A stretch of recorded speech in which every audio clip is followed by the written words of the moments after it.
So a while back, I started another channel, Uncle Carl's Storytime, and I never really followed through with it. I'm going to go back and work on that channel a little bit more. I'm getting a little exhausted with the politics. But I invite you to come over and check it out, should you like. I haven't got much posted there yet. I've led a very storied life, no pun intended, and I'll tell a number of stories. But this is from a novelette that I wrote about 6 years ago, and I had thought about pursuing having it published. But then 2020 happened. I lost my job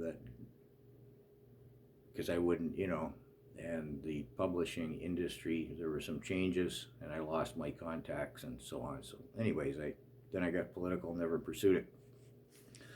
So I'm going to read a part of a chapter here, Tractor Ballet Gone Bad, and I will do one chapter, perhaps a day, and I'll see what else I splash on the channel. Check it out. Anyways, this is a true story with true, real characters, except for one fictional one I put in the middle for my own amusement. And it contains coarse language, and I think you'll see if you follow along how it cannot contain coarse language. It would just be farcical were there not. It's coarse language, it's not rude. When I wrote this and edited it and all that stuff, it was received very well by women readers and not by men. I don't know what to make of that. Let's get into it. I do remember the time frame of this story accurately. The previous year we'd moved off the farm, subletting the house to Ernie Dare and his wife Diane. It was late March and I just turned 14. It was an early morning on a Saturday, miserable and cold with a blustery, strong wind howling from the north. I was in the driving shed. I just pulled the contraption I'd built of 2x4s and plywood off the snowplow of the little 9N tractor that I used to haul hay out into the fields to feed the horses and ponies. I was startled when my friend Todd arrived, inquiring breathlessly, "What are you up to?" Now, Todd and I, while being quite tight buddies in years past, had drifted somewhat apart, and I was a little taken aback to find him standing there, all the more so considering the inclement weather. Todd, as were many boys our age, was an avid league hockey player, and he informed me the weather had been the cause of cancellation for a scheduled game, and hence he thought he'd just drop by. In response, I had said I had one more hay bale to feed the herd, and I intended to just toss it over the fence into the barnyard as I'd had my fill of the weather. "Oh, come on," Todd said, yammering a hay bale onto the plow. "I haven't seen the horses for a while. I'll get the gate for you." And so off we went, rounding past the little barn into the front field to the south of the farmhouse. Todd said, "Hey, wow, I've never seen the field like this. It's a sheet of glass. How about letting me do some tractor ballet down there?" "No," I replied, "it all slopes down to the stream, and we don't want to end up down there." As we were now approaching the herd, Todd's focus changed orientation, and he happily scampered off the fender of the tractor and kicked the hay bale apart. Todd climbed back onto the fender, and we sat chatting about the horses as the wind lashed and the heavy dark clouds drifted across the sky above us. "Hey, look there," Todd said. "If you don't want to take the tractor further down the field, how about you let me dance it just here at the edge past where they're eating?" "I don't know, Todd. It's kind of rough and tight in there." "Yeah, you're right," he responded well-naturedly. "It's been a while since I've driven the old girl. But hey, come on, you can do it. Come on, man, for old time's sake, tractor ballet," he yelled into the lashing wind. And so, with a combination of youthful exuberance and a disregard for my own mortality, and no doubt the influence of peer pressure, I said, "Okay, hang on." Swinging the steering wheel madly about and working the throttle against the one functioning brake, we proceeded to slide about in a circular fashion, dodging the hummocks of grass, rocks, and frozen horse droppings. Once, twice, 3 times we spun about, slowly gaining speed as the worn old rubber tires thrashed on the frozen ground. Yahoo, tractor ballet, Todd yelled. Take her around one more time. Against my better judgment, of course I did. A particularly fierce gust of wind caught us broadside, and any semblance of control I might have had was lost. Fuck, Todd yelled. Hang on. Todd, I yelled, hang on. I'm not sure how much coarse language YouTube's going to let me away with here. Anyways, my efforts to regain control were obviously in vain as we shot sideways towards a particularly large patch of grass protruding up from the frozen ground. Oh shit, Todd yelled as the old tractor's left wheel hit the patch square on. Up on two wheels went the old tractor, and Todd was flung off his perch on the right fender and pinned me against the left. Mercifully, the tractor did not roll, but continued to spin out of control as, cursing wildly and thrashing about desperately, I tried to extract myself from beneath Todd's bulk. Todd cursed and thrashed about with equal exuberance, but in the time it took for him to get off me and me to get a hold of the controls of the tractor, it had all taken a desperate turn for the worse. Get off, Todd, I screamed in panic. What? He yelled back in obvious confusion. I said, get off the fucking tractor while you still can. The draw has got us. Frantically working the wheel brake and clutch in an effort to stop the tractor's top-like spin. Todd was silent as he looked about, surveying the situation. So what's the big deal? The draw's got us and the wind's got us. We'll drift across the field and down to the stream. I don't get what you're making such a damn fuss about. Still desperately battling our wild spin, I yelled to Todd in response. It's not a damn stream anymore, Todd. It's a fucking ravine. What do you mean a ravine? Since when there's a ravine on the farm? Todd replied, confusion and consternation evident in his voice. I didn't respond for a moment or two as I was finally getting the old tractor straightened out.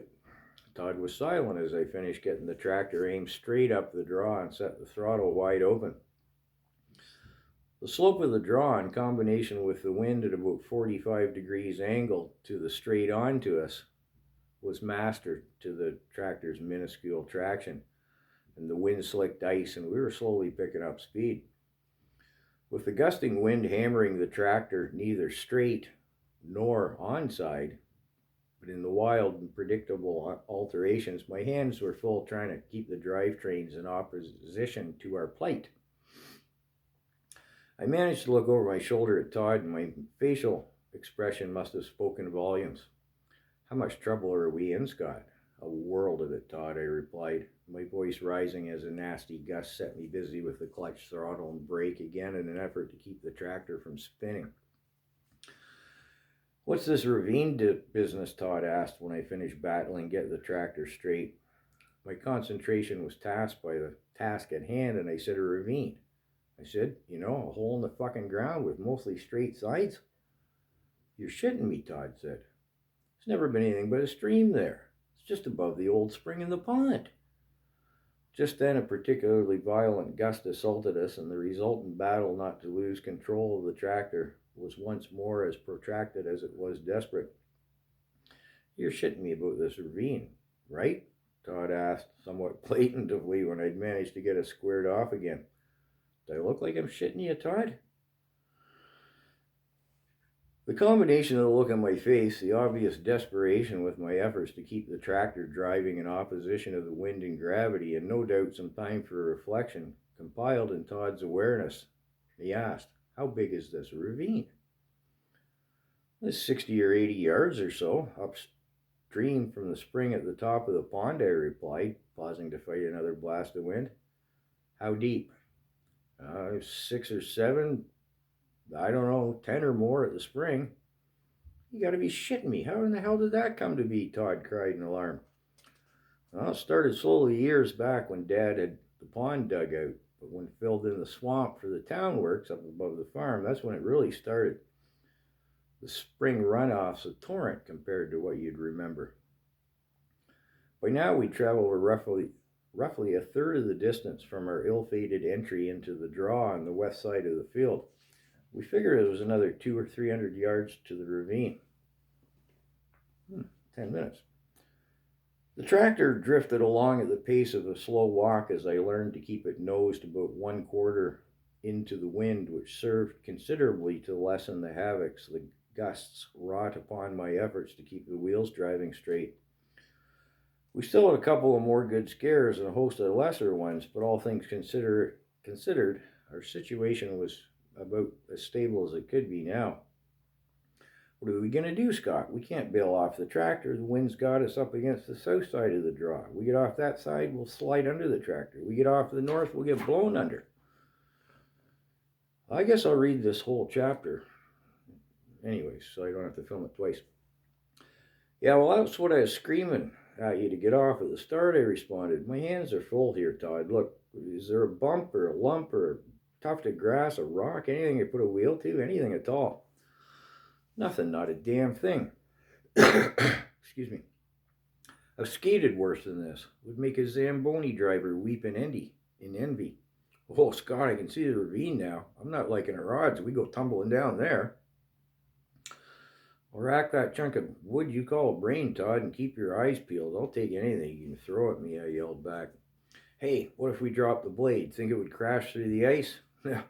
No, I don't want to chance it. The only hope's to go straight in and land on the blade. The closer we get, the more desperate I am that we go in straight. And we're not on full forward. It's just the faster we go. But now Todd and I were speed rapping. Todd was throwing out notions left and right and center. What if I threw a toque under one brake? No, we'll spin. What if I threw my gloves under both wheels at the same time? No, the tractor only has one brake. We'll spin. Todd, keep thinking. Blah, blah, blah, throwing ideas back and forth at myself. Anyways, how do you think I'd get my jacket off and keep control of the tractor anyway? I skipped a couple lines there. I don't know. You said to think. I'm getting a bit desperate here. Well, you're a late fucking bloomer if you're just getting desperate now. Just then our witty repartee was blown asunder by a mighty blast of wind. By the time I managed to get the old tractor straightened out, we'd lost more ground in that blow than any previous four. Todd panting as hard as I was as he perched on the fender. You know what I'm thinking? What? I gasped. I think it's a goddamn good thing you didn't let me drive earlier. How in the hell you managed that one? I'll never know. Well, thanks, Todd, I responded, looking up over my shoulder, but if you're thinking don't come up to speed with my driving soon, like, we're going to end up in that hole for sure as shit. Well, it's a good thing I work well under pressure, was Todd's retort, because that one just blew us halfway across the halfway mark from the looks of it. Silence. Tractor's paddling along, the wind's pushing us down the draw. Well, I said. Well, what? Replied Todd. Well, I thought you sounded like you had a notion there for a minute, I said with no small degree of exasperation. Well, I don't know what fucking notion gave you the notion. I ain't got any fucking notion, Todd barked. Sorry, Todd, it was the pressure thing there, I said apologetically. All right, sorry, Scott. The closer we get to that damned hole, the more scared I get. There was silence except for the racing motor, the soft swish-swish paddling of the tire lugs on the glass-smooth ice, and the howling of the unceasing, merciless winds. It's flatter down there. Looks as flatter as it goes. I think we might be slowing a bit. What do you think, Scott? Yeah, I responded. We're slowing a bit. As I battled another gust of wind to try to keep us on line and not spinning. Damn that wind, Todd cursed. Every time it gusts, you have to use the brake to counter and we lose more ground. I didn't bother with any reply. We're running out of time and ground here fast. What if I climbed onto the blade? Do you think with my added weight it would punch through the ice? Todd asked, albeit none too enthusiastically. Not unless you got a Buick lashed to your back. There's got to be 2 feet of solid ice. It'd be grass poking through, I responded, fighting yet again the gusting wind. If you've got the nerve to climb down off that fender onto the lift arms, that might help. Excuse me. My apologies. Todd, never lacking in nerve, was already in motion. Feet on the lift arms and straddling the top link, he yelled, "What you thinking? My weight further back going to help with traction on the ice?" I wasn't thinking that so much as you sitting up the fender catching all the wind with this all this time, you fat bastard, I yelled back. Well, I don't know why you didn't get the notion sooner, Todd responded. Having implemented some kind of positive action had the effect of lifting our spirits somewhat. Todd being down off the fender did indeed make my job at the helm easier. Look down there, Todd yelled enthusiastically. Back to your left. Look, see? That bit of a wash down into the draw. See it, look up. Look how it turns to snow about halfway. Can you do it? What do you think? Can you do it? Stop bouncing about, Todd. Okay, can you do it? Look. Snow about halfway up. You just got to get the front wheels to that snow and we'll settle in and climb over the hood and we'll be home free. Shut up and sit still, Todd. I studied the wash, casting a quick glance down into the ravine and grimaced. There was no real hurry. I had a couple of minutes to make the call. Knowing Todd must be about fit to bust with anticipation, I did my thinking out loud. You know, I've only got the wind to turn us up into that wash. If I start too early or a big gust hits us, I'll have to fight it with the brake. We'll lose our speed and I don't think we'll make it up to the snow. Then we'll drift back down and I'm not sure I have time to brake or square into the wind before we're in the ravine. Now, knowing Todd knew well and full what was entailed in that maneuver, I didn't wait for a reply but continued on. Worse yet, if I start with no brake on the left, the front wheels will bounce off the corner and the wind will have us and we'll be into that ravine like a spinning top. This is a one-shot deal, Todd. It's do or die, and I don't think I'm joking. What do you think? Well, I think if you don't try it, we're in that ravine for fucking sure. Okay, I'm going to go toward it, but if I have to bail out early if it goes bad, if it's good, we're going to go in wide open, and if that's the case, that the wind will be at our back, and you stand up and catch all the wind you can. Yeah, Todd cried enthusiastically. Do it. This'll work. I took some cursing out there. If heaven forbid I had to perform that maneuver 50 times over, I'd have nailed it better. Yeah, blanking who, Todd yelled, standing up, spreading his arms and leaning onto my back. Perfect, Todd yelled with wild exuberance. Couldn't have been better, we're home free. Now, after drifting down the draw at the pace of a slow stroll,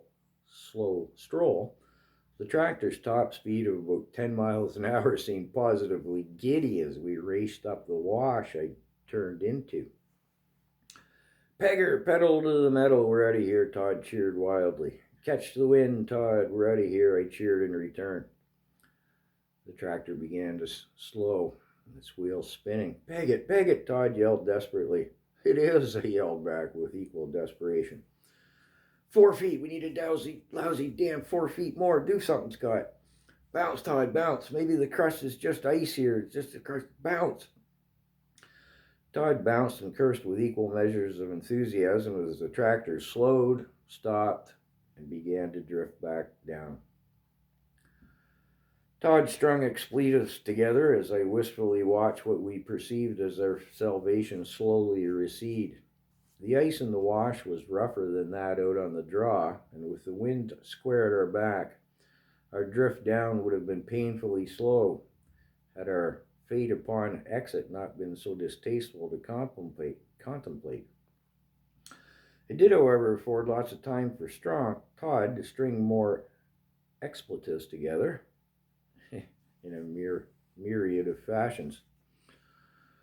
Our travel down the wash, while being so slow as to be barely perceptible, was inarguable, and Todd grew silent. Now, few would call Todd stupid, and the comparative quiet of our time in the wash, his brain had obviously not been confined solely to cursing.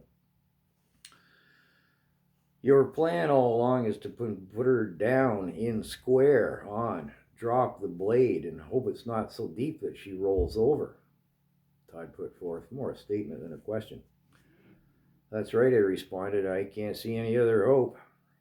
After a few moments of contemplation, Todd responded, well, you're right. What's our margin, you figure? 6, 8 feet? Any deeper than that, she'll roll. Yeah, something like that. Shit.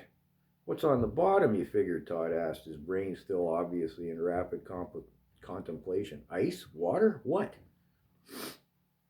I'm not sure, Todd. Out of curiosity, I came down last week for a look, see all this funky weather, rain and melting and freezing. Like you said earlier, I've never seen anything like this. Yeah, Todd said with a note of exasperation. But what's in the bottom of the fucking hole? Well, it was ice last week, but there's water flowing over, call it the waterfall. The water's coming over there, something fierce. Shit. So we'll probably punch through the ice. That could be good or bad, Todd said, continued on. Sorry, thinking out loud. How deep is the water under the ice, you think? I don't know. Got to be a foot or two to judge by the flow. And can't see it being more than 3 feet, but I don't know for sure. Shit, Todd said again. What do you think's under the water? Silt, gravel, bedrock? I couldn't tell you, Todd. It was covered in ice. Shit. You need another expletive, Todd. Oh, shit, no, Todd quit back. Shit's a good one, because that's what we're in. We'll be at the bottom of the wash pretty quick. Think you can turn her into the wind and hold her steady? Hate to contemplate our fate if I can't. Shit. We're about near there. I've some fearsome be awful glad you're driving and not me. What do you want me to do? Stay up there big and fat in the wind until we're about halfway turned and then hunch back down. It's that last part of the turn that's do or die. Shit, I wish you wouldn't use that term. Oh, I wish you'd stop saying shit. Now shut up, we're here, I barked. The old tractor came to a momentarily stop at the intersection of the wash and the draw. As working the brake against the throttle, I swung the nose out into the wind. I could hear Todd saying under his breath, "You can do it, you can do it." Get down out of the wind when I yelled down, Todd. But if I yell up, then you get the hell up out of those lift arms. You don't want to be caught down in there if I can't hold her out of a spin. Well, don't worry about me, he yelled back. The fight to get the old tractor quartered into the wind was a frightful and exhausting experience, but I managed it.